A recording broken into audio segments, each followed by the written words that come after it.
A gente tem aqui o nosso entrevistado aqui na TMC, o urbanista Walter Caldana. É um prazer falar com o senhor, professor. Tudo bem? Bom dia. Bom dia, tudo bom? Obrigado pelo convite. Bom, acho que a primeira coisa que a gente tem que falar aqui é de uma espécie de... Acho que vale até a gente puxar aquela pesquisa que a gente divulgou a exaustão hoje, dizendo que São Paulo é a 8ª cidade mais estressante do mundo, numa lista de 170, né? E digamos assim, a existência do cidadão e da cidadã de uma cidade como São Paulo é muito difícil por N razões, né?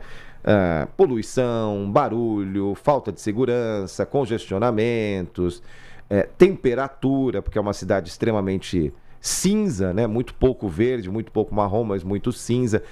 Professor, qual seria, no seu entendimento, na sua experiência, a principal razão para que uma cidade como São Paulo seja tão estressante? E o que a gente poderia fazer para amenizar isso? Olha, a principal razão, indiscutivelmente, me parece ser o fato de nós termos desvalorizado o espaço público nos últimos anos, nas últimas décadas. Ou seja, nós nos privatizamos, nós passamos a pensar todo o tempo da porta para dentro.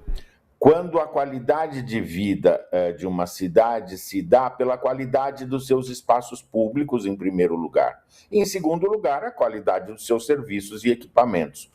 Nisso, São Paulo vai muito bem, claro que há espaço para melhorar, mas a qualidade dos nossos espaços públicos foi se deteriorando ao longo do tempo. E quando me refiro a espaços públicos, não estou me referindo a praças apenas, muito pelo contrário, eu estou me referindo a calçadas, eu estou me referindo a esquinas, eu estou me referindo ao recuo dos prédios que deveriam ser de fruição pública e você tem muros altos o tempo todo. Ou seja, estes elementos contribuem demais para estressar a vida do cidadão. Falta de conforto, falta de mobiliário, sombra, ventilação, esse tipo de coisa. Toda essa falta a gente pode resumir em falta de planejamento. E a gente está falando da maior cidade do país, do polo econômico, a gente está falando de uma metrópole muito importante, não só para o Brasil, mas para o mundo.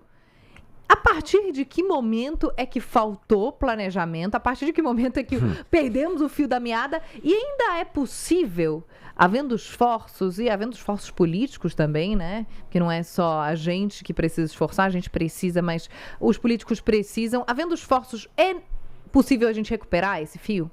Na época do Anchieta e do Manuel da Nóbrega já não tinha planejamento, né, professor? Vamos voltar muito. Olha, você sabe que eu gosto muito de dizer que o nosso problema não é necessariamente falta de planejamento, que é uma coisa ampla, um belo discurso, um caminho a ser seguido, mas é a partir dele a gente ter projetos. Né? O que é projeto? Projeto é uma coisa real. Então você veja, nós temos vários planos em São Paulo que falam que nós temos que melhorar a qualidade dos espaços públicos. Ok, mas esses mesmos planos permitem que se construa em índices de ocupação altíssimos, sem se preocupar em dizer que quanto mais alta essa ocupação, maior tem que ser a qualidade do espaço público. Então adianta pouco. Na linha do que você disse, e eu concordo plenamente, nós precisamos fazer um esforço coletivo que é da sociedade, é da administração pública, mas é também do setor privado, né, o mercado imobiliário, o comércio e tudo mais, para entender que a cidade não é um espaço de ninguém. A cidade é um espaço de todos. E que esses espaços públicos, portanto, merecem projetos de qualidade. Você veja, nós estamos hoje com prédios nessas regiões mais desenvolvidas da cidade, com arquiteturas altamente sofisticadas e de qualidade.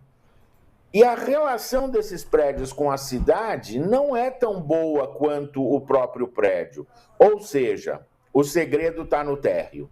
Essa é a frase síntese.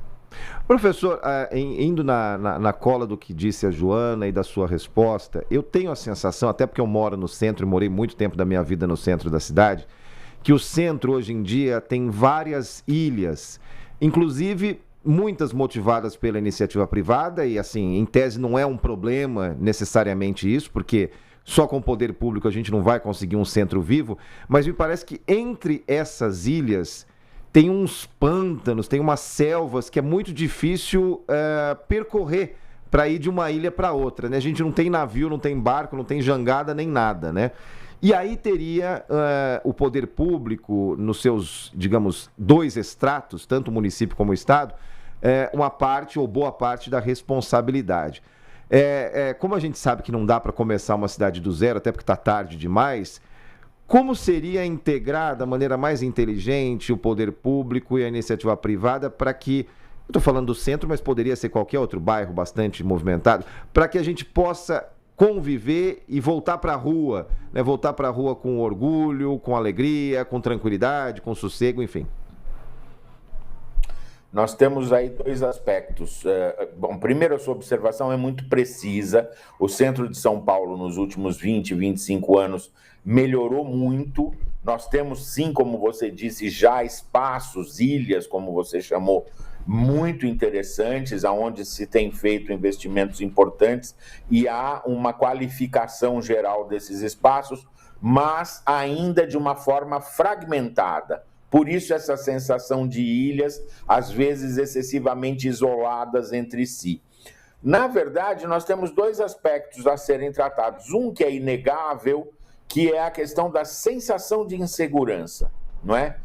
E eu estou me referindo mais à sensação do que ao dado objetivo, porque nós tivemos melhoras objetivas, mas que não se refletem ainda na percepção da segurança ou insegurança por parte da gente que usa a cidade.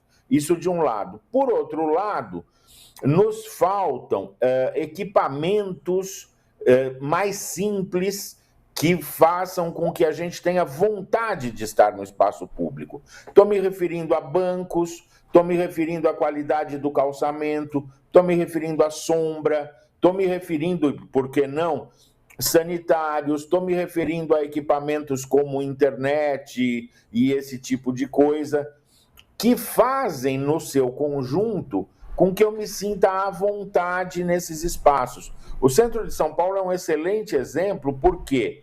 Porque claramente fica visível que tem que ser um esforço conjunto. Nós temos hoje em São Paulo uma obra de caráter difícil, talvez discutível, que é a troca do piso do... Por exemplo, não é?